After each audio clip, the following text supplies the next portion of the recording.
ವೀಕ್ಷಕರೇ, ನಮ್ಮ ಚಳ್ಳಕೆರೆ ಟಿವಿಗೆ ಸ್ವಾಗತ. ಇಂದಿನ ಪ್ರಮುಖ ಸುದ್ದಿ.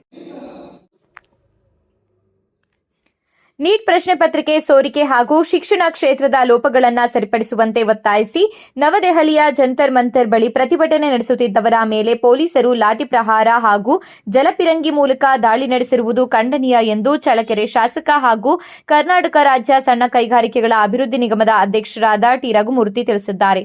ಪತ್ರಿಕಾ ಪ್ರಕಟಣೆಯಲ್ಲಿ ಮಾತನಾಡಿದವರು, ಉನ್ನತ ಶಿಕ್ಷಣದ ಕನಸು ಹೊತ್ತಿರುವ ಲಕ್ಷಾಂತರ ವಿದ್ಯಾರ್ಥಿಗಳ ಭವಿಷ್ಯ ಆತಂಕದಲ್ಲಿದೆ. ವಿದ್ಯಾರ್ಥಿಗಳ ಸಮಸ್ಯೆಗಳಿಗೆ ಪರಿಹಾರ ನೀಡುವ ಬದಲು ಶಾಂತಿಯುತ ಪ್ರತಿಭಟನೆ ನಡೆಸುತ್ತಿದ್ದವರ ಮೇಲೆ ದೌರ್ಜನ್ಯ ನಡೆಸಿರುವುದು ಸರಿಯಲ್ಲ ಎಂದಿದ್ದಾರೆ.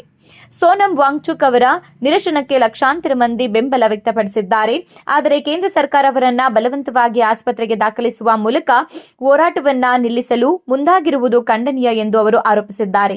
ನೀಟ್ ಆಕಾಂಕ್ಷಿಗಳ ಪರವಾಗಿ ಎಲ್ಲರೂ ಒಟ್ಟಾಗಿ ಧ್ವನಿ ಎತ್ತಬೇಕು. ಕೇಂದ್ರ ಶಿಕ್ಷಣ ಸಚಿವ ಧರ್ಮೇಂದ್ರ ಪ್ರಧಾನ್ ರಾಜೀನಾಮೆ ನೀಡುವವರೆಗೂ ಹೋರಾಟ ಮುಂದುವರೆಸಬೇಕು ಎಂದು ಶಾಸಕ ಟಿ ರಘುಮೂರ್ತಿ ಕರೆ ನೀಡಿದ್ದಾರೆ.